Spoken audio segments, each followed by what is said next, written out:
have arrived at the popular Autodromo Jose Carlos Pache circuit in Interlagos, Sao Paulo for the running of the Brazilian Grand Prix, the final round of the 2016 GP4 Offline Championship. Coming into this week, where both the GP2 and Top Class Championships will be decided this week, the final 3 seats for the 2017 season have been confirmed this week. So let's get cracking with the final team news of the season. The first team news comes from Red Bull, as they have announced that European Grand Prix winner Amar Khan will remain with the team for another season. Amar has had an impressive first year with the team despite a few frustrations during the course of this season. He currently lies 4th in the Drivers' Championship, 23 points behind teammate Miklos Gau, and because of his and Miklos' points, they were able to secure Red Bull 2nd in the Constructors' Championship, which is the highest the Austrian drinks company has finished since the beginning of the hybrid era. Amar's best moment of this year is undoubtedly Baku, where he took his long-awaited first ever win in the top class after he outsmarted the 2 Mercedes drivers on strategy. Amar will be relieved to still be with Red Bull next season and will be looking to challenge for more wins next season due to the new regulations. In terms of Yuri Marta, the 2007 World Champion has been left without a drive, as most people predicted. However, what most people may not have predicted was the fact that Amar's announcement to Red Bull was not because Yuri voluntarily retired, as Yuri has been on record recently saying if Red Bull offered him a drive, he would have accepted it as the criteria that isn't publicly known got met. The second team news we have today concerns Renault, as after much speculation with it going back and forth, it has been confirmed that 2015 GP2 champion Taravino Terranon will remain with the team for another season. Taravi's first year in the top class has been met with a lot of ups and downs for various reasons. He currently lies 22nd in the Drivers' Championship, where he finds himself 2 points in front of current teammate David Greenwood, and because of Renault's poor season on their return, they find themselves last in the Constructors with just 4 points on the board.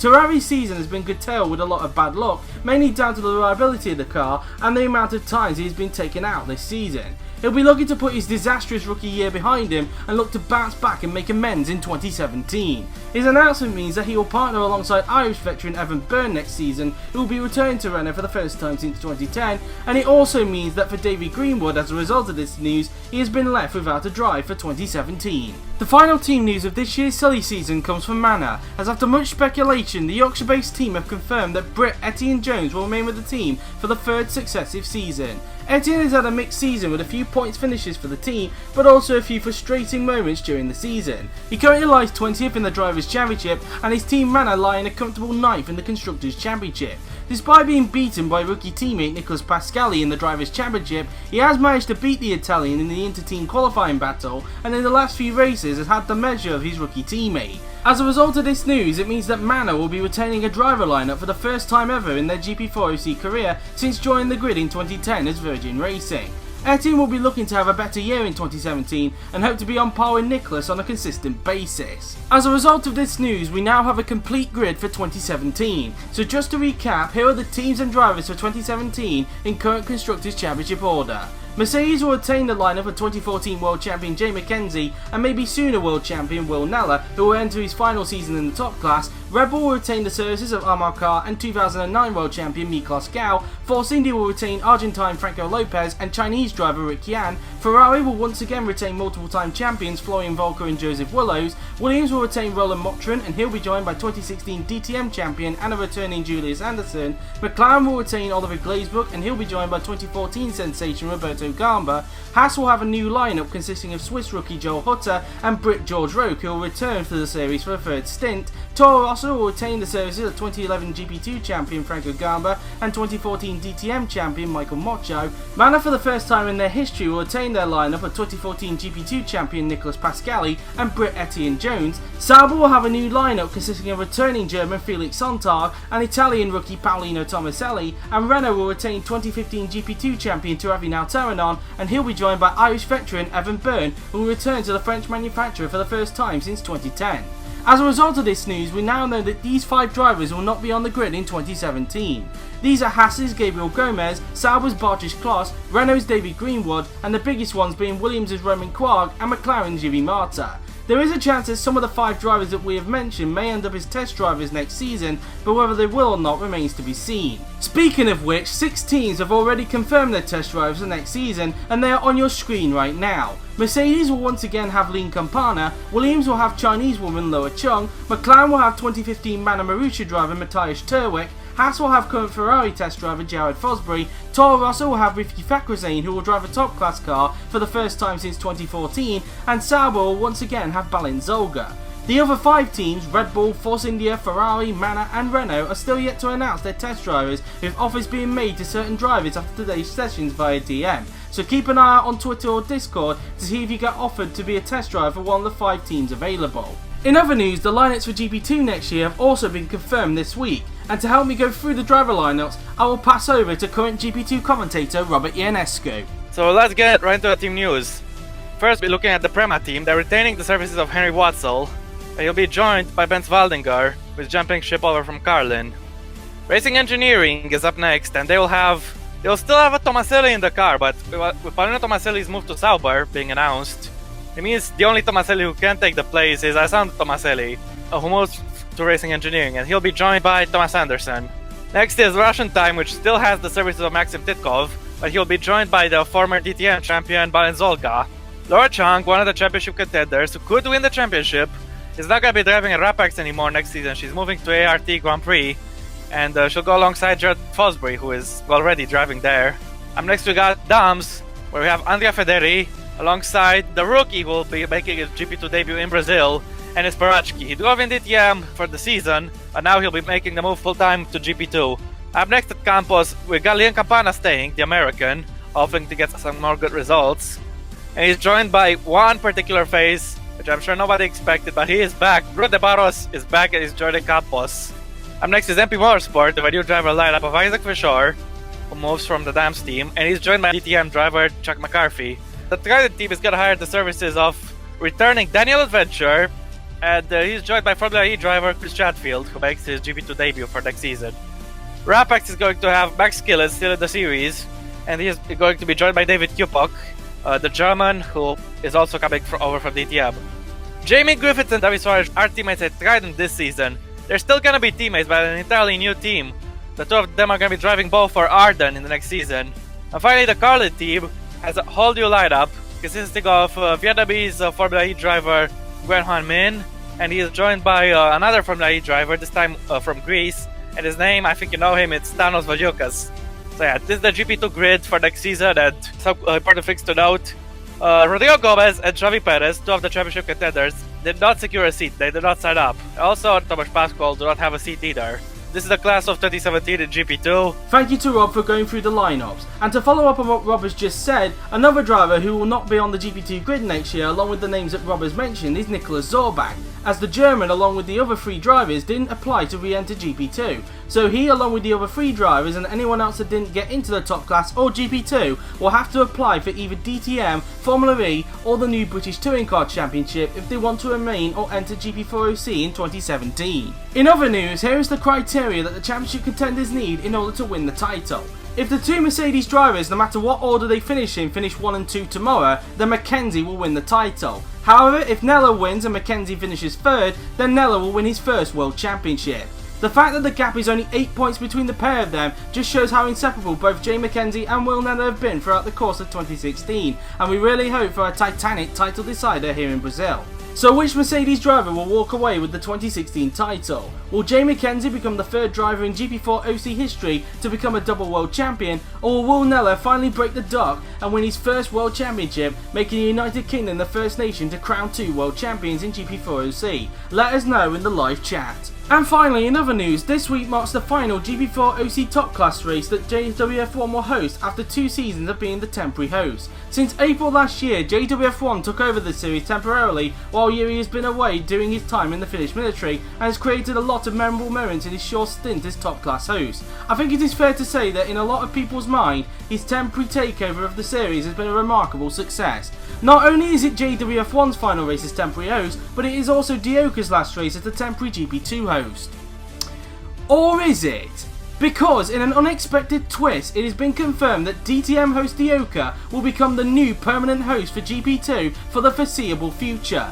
The announcement has come as a huge shock to the GP4 OC paddock, as everyone was expecting that Yuri would resume the duties of being the GP2 host. However, due to timing/scheduling issues as a result of him also doing the concept series, Dioka stepped in and proposed that he become the permanent GP2 host from now on, which Yuri accepted.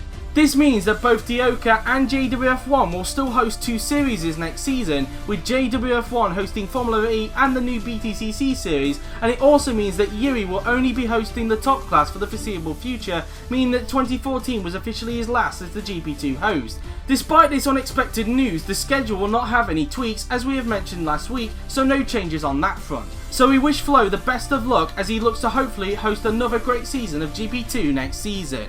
And that is it, not just for this week, but for this season of the GP4 OC News. I would like to thank Yuri for once again giving me the permission to do this series yet again, and I would also like to thank everyone for the continued and increasing support of this format, as it is their support that makes me continue this series on a seasonal basis. I would also like to take this time to thank every single one of you for the support you've given me for the last 2 seasons. As a lot of you are already aware, this is my last race being the temporary top class host, as Yuri will be returning to the role next season. It only felt like yesterday when I first took over the top class temporarily, and there have been a lot of ups and downs along the way, but you guys have always picked me up and had my side whenever I've been stressed or anxious when things have gone wrong. I have learnt a lot of things that I didn't know previously when I took on the huge responsibility, and I will look to take what I have learnt along with me when I host Formula E and the new BTCC Championship, which starts next season. I also want to wish Yuri the best of luck when he takes back control of the series, and I look forward to more brilliant seasons under his realm. The GP4 OC News will return midway in 2017, where we will once again have 10 episodes due to the Nürburgring being included on the 2017 calendar, so do be on the lookout for that. But until then, I have been JWF1, your temporary host for the last 2 seasons. Enjoy the Championship Decider, and I will see you very, very soon.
Watch out for debris.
2 minutes remaining.